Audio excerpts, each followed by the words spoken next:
এটা কোনো সাধারণ যুদ্ধ নয়, এটি এক দুর্বার শক্তির প্রতিশোধের কথা। মার্কিন যুক্তরাষ্ট্রের অবিরাম বিমান হামলার মধ্যেও হুথিরা তাদের শক্তি আর সাহস বাড়িয়ে চলেছে। তারা সেই শক্তি নিয়ে হুমকি দিচ্ছে তাদের পরবর্তী পদক্ষেপ আরও ভয়াবহ হবে। যুদ্ধ পরিষদের বৈঠক শেষে হুথিরা ঘোষণা করেছে তারা এখন আরও আগ্রাসী, ইসরায়েলকে টার্গেট করার জন্য প্রস্তুত। আমেরিকার আগ্রাসনের কোনো প্রভাব নেই। 22শে এপ্রিল হুথিরা এক রক্ত গরম করা বার্তা প্রকাশ করে, যা বিশ্বব্যাপী আলোড়ন সৃষ্টি করেছে। তারা দাবি করেছে মার্কিন যুক্তরাষ্ট্রের প্রায় 1000 বিমান হামলা তাদের সামরিক সক্ষমতাকে একদমও নড়াতে পারেনি।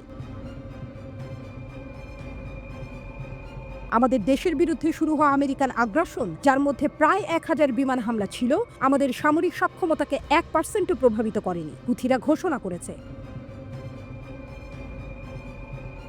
তাদের আত্মবিশ্বাস আকাশচুম্বী, এটি কিছুই করেনি। আমরা সকলের কাছে নিশ্চিত করছি যে আমরা এখনো আমাদের সমস্ত শক্তি এবং আমাদের সামরিক অস্ত্রাগার ধরে রেখেছি এবং আমরা দ্রুত আমাদের সামরিক সক্ষমতা, যার মধ্যে আমাদের বিমান প্রতিরক্ষা ব্যবস্থাও রয়েছে, বিকাশ করতে চলেছি।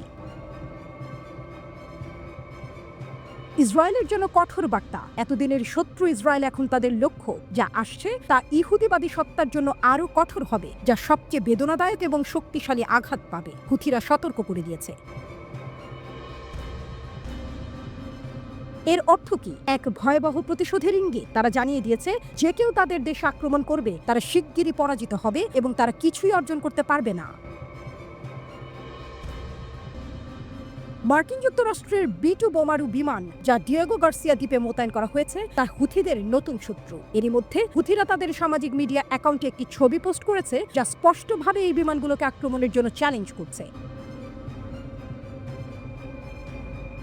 এই ছবিটি শুধুই একটি হুমকি নয়, একটি ঘোষণা। তারা বুঝিয়ে দিচ্ছে তাদের প্রতিরোধের শক্তি এবং ক্ষমতা আরও বৃদ্ধি পাচ্ছে। তারা প্রস্তুত। মার্কিন বোমারু বিমানকে উপহাস। চলমান বোমা বর্ষণ সত্ত্বেও হুথিরা তাদের অবস্থানে অবিচল রয়েছে। তারা যতই হামলা চালাক না কেন, আমাদের কিছুই হবে না, তারা দাবি করে।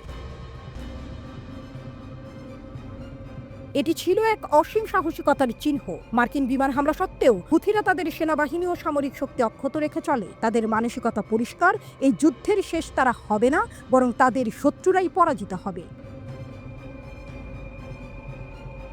মধ্যপ্রাচ্যের উত্তেজনা তীব্রতর হচ্ছে। মার্কিন যুক্তরাষ্ট্র এবং তার মিত্ররা, বিশেষ করে ইসরায়েল, যতই আক্রমণ চালাক, হুথিরা ততই সাহসী হয়ে উঠছে। তারা একে একে প্রমাণ করে চলেছে যে হামলা তাদের শক্তিকে ভেঙে ফেলতে পারে না, আর প্রতিরোধের প্রস্তুতিও তাদের মধ্যে শক্তিশালী। আজ তারা একাধিক আক্রমণের পরেও অটুট, আর আগামী দিনগুলোতে তারা আরও শক্তিশালী হয়ে ফিরে আসবে। তবে হুথিরা শুধু আক্রমণ করতে প্রস্তুত নয়, তারা নিজেদের শক্তি আরও দৃঢ় করতে রীতিমতো পরিকল্পনা করছে। তারা তার পরবর্তী প্রতিরোধ যুদ্ধের জন্য নিজস্ব প্রতিরক্ষা মেকানিজম গড়ে তুলছে, যেখানে বিশেষ বাহিনীর আক্রমণ ছাড়াও বড় ধরনের হামলা হতে পারে। ইয়েমেনের পরিস্থিতি দিন দিন আরও ভয়াবহ হয়ে উঠছে। বিশেষ করে হুথিরা যখন প্রস্তুত, তারা তীব্র আক্রমণের জন্য উন্মুখ। ইয়েমেনি সরকারের প্রস্তুতি আর মার্কিন বিমান হামলা মিলিয়ে সামনে কি অপেক্ষা করছে তা এখন পরিষ্কার। একটি দীর্ঘমেয়াদী যুদ্ধ, যা সমাপ্তি হতে সময় নেবে। হুথিরা তাদের শক্তি জোরালো করছে। তাদের ওপর যত আক্রমণ হচ্ছে, ততই তারা ফিরে আসছে আরও কঠোরভাবে।